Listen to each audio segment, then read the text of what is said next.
What's happening? I am currently in Big Bear, California with my family to celebrate the new year. It is about 3 feet of snow, which, I mean, if you're in California, you know this is the only place where you will ever see snow, and I am so cold because I am not used to the snow at all. And you know, so naturally I decided to go outside and film a video for you guys in the freezing snow. So to those 35 of you who have stayed subscribed during this hiatus on my channel for the past 2.5 years, I thank you, I applaud you, and I do realize you probably didn't even know you were still subscribed to the channel. But you know what, that's okay, because ever since I did those original, 5 or 6 videos on my channel, I have still had the desire to do something like this. And I thought to myself, you know what? It's a new year, it's a new decade, and what better time to reintroduce myself to doing YouTube videos. Scene to Screen as a channel, as a name, is no more. It was a great time, and it was very short-lived. Those were a great opportunity for me and my friends to have a lot of fun talking about what we love, right? Films and entertainment and stuff like that. But, you know, ever since then, about 2.5 years ago, I have still wanted to do something like this, and I didn't quite know what it was, and I never put much thought into it until recently, and I decided, you know what, why not just do this? So with the new year comes a new channel.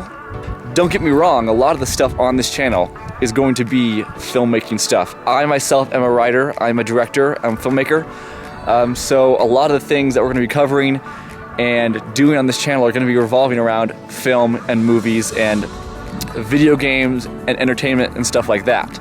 But I do feel like the Scene to Screen channel by itself was kind of limiting in the sense of that's all it was and that's all it could be with that name and that kind of category of channel. So with this channel, it's going to be that plus really whatever I want to do. I'm going to have my family on this channel. My little brother and sister want to be in a lot of videos. Vlogs like this in Big Bear in the snow. And then a lot of, you know, podcast style, table talk reviews. Less reviews, but more of, you know, just discussing movies and writing and stuff like that. So I've been working on this for a little while now. I wanted to wait until the new year to officially kick things off on the channel. I have several videos shot already. I have a couple in the pipeline in the process of being made.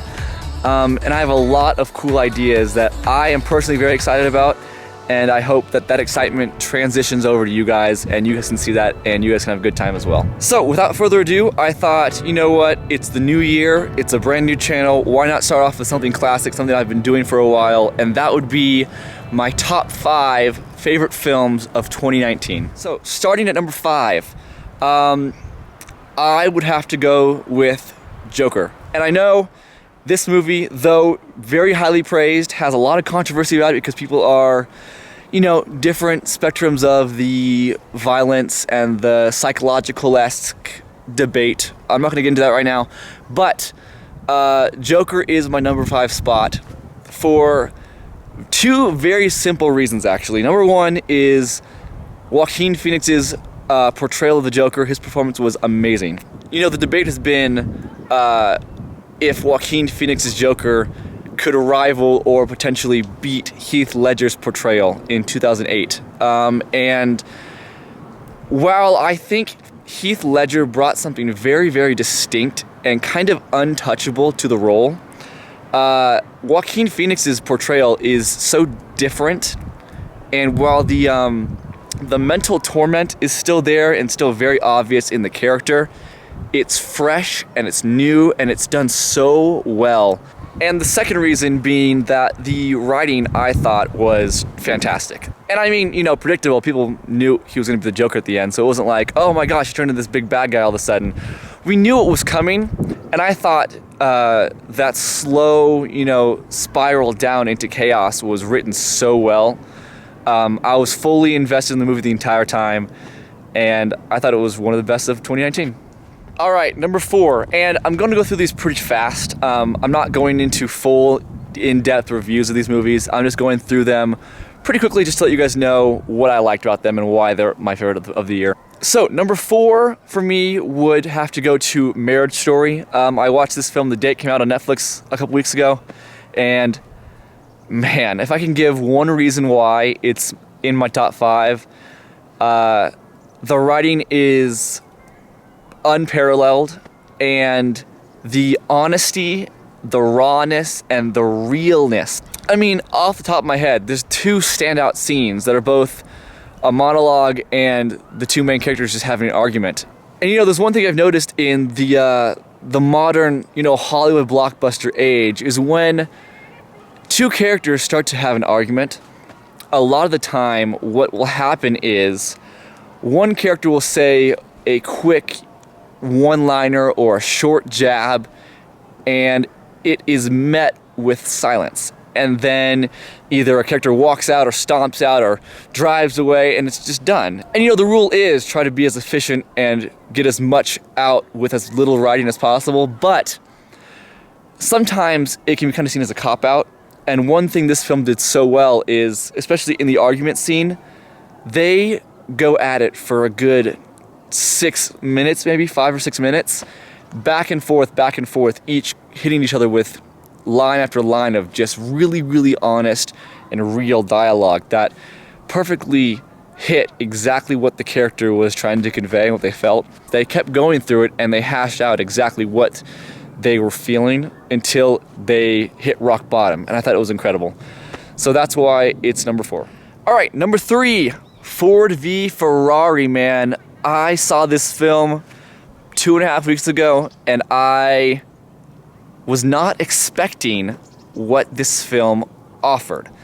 I think one of the reasons is the title. The title is exactly what this film is, which is why I understand the reasoning for calling it Ford v Ferrari. But the title makes it sound like a car movie. And don't get me wrong, it is, right? The blood coursing through it is cars, but the heart of it is people.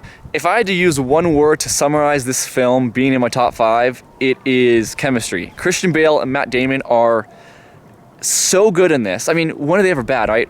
Christian Bale is so good in every role he has, and same with Matt Damon, pretty much. But their chemistry together was, I mean, you would have thought they had been friends for 20 years. They were so good, and the writing between the characters was just fantastic. It's not a short movie. I mean, it's a good 2.5 hours, maybe a little bit more than that, and it had me invested the entire time. There was never a dull moment, which is harder and harder to do for a movie that's not a huge action set piece film. You know what I mean? It's an expensive film. There's a lot of racing, a lot of stuff going on, but to have someone fully invested from beginning to end without having giant, huge things happening is a crazy feat nowadays. So I love the film. All right, number 2, we're getting there. Jojo Rabbit is my number 2 spot for this. And I mean, watching this film, the film that came to mind that most closely resembled it, and I'm sure for a lot of you guys who have seen it too, is Life is Beautiful, the Holocaust comedy movie that came out a couple decades ago. To say that writing a comedy about a serious topic is a difficult task is probably a major understatement. Such care has to be taken with these topics in order for it not to look like disrespect. And I think Taika Waititi, a genius writer, director, and actor, who is, his roots are embedded in comedy, he gave this topic and this film just the right amount of reverence and respect, while also making sure that it was funny, because it is a comedy, and to have a comedy that's not funny out of respect makes you question whether it should have been a comedy in the first place, So I thought it was, first off, being a comedy, very funny. So many great moments that the whole theater was laughing out loud. And then, heartwarming, so many good moments that were, character moments, so many great little, tiny, tiny moments that aren't big arcs, that are just, you could tell, moments that the writer and the director, Taika, wanted to make sure were there just to add a little something that didn't need to be in the story, but that just embellished it. Little things. But I thought it was not only an incredible film, but an incredible feat to do something like that. That hasn't been done, I don't think, to my knowledge, that film that I've seen since Life is Beautiful. And it was done masterfully. So that is my number 2 spot. Okay, we made it. Number 1. Now, before I tell you what my number 1 spot is, I'm going to explain to you guys that this whole list, and my whole list for every film I've seen this entire year, is based not on the filmmaking per se, right? Or how, prestige of a film it is, or how well accepted it was, or whatever. It's based on how I think most films should be based on an individual basis, is how much I personally enjoyed it. So, that being said, it's Avengers Endgame. And I know, it's a comic book movie, it's Marvel, Disney's taking over the world, I get that, I know. And I know there's a whole crowd, and I get it, that say, well, yeah, of course that won based on other films you put against it, because, it had a 10-year lead up. It's not just the film itself, right? These other films, Jojo Rabbit, Marriage Story, Joker, or whatever, they all are individual films that only have one to go off of. This film has had 22 before it, right? And they're all kind of leading up to the same story.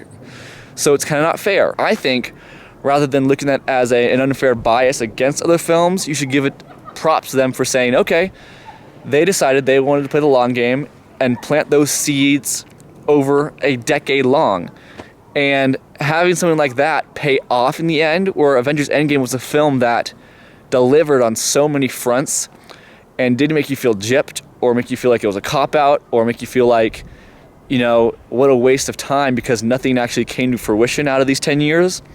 But on the other side, everything I felt came to fruition, and everything was a major payoff, and there were so many great moments.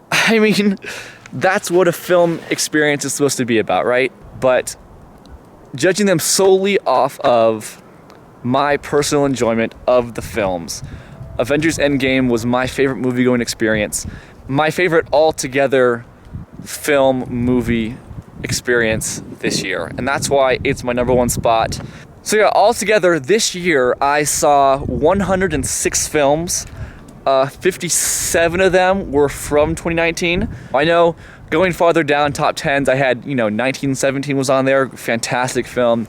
Knives Out was on there. Ad Astra, films like that. So let me know in the comments, what were your top favorite films this year? I'd love to know what you guys thought of some of those films this year, and I am very, very excited to see what the future holds for this channel.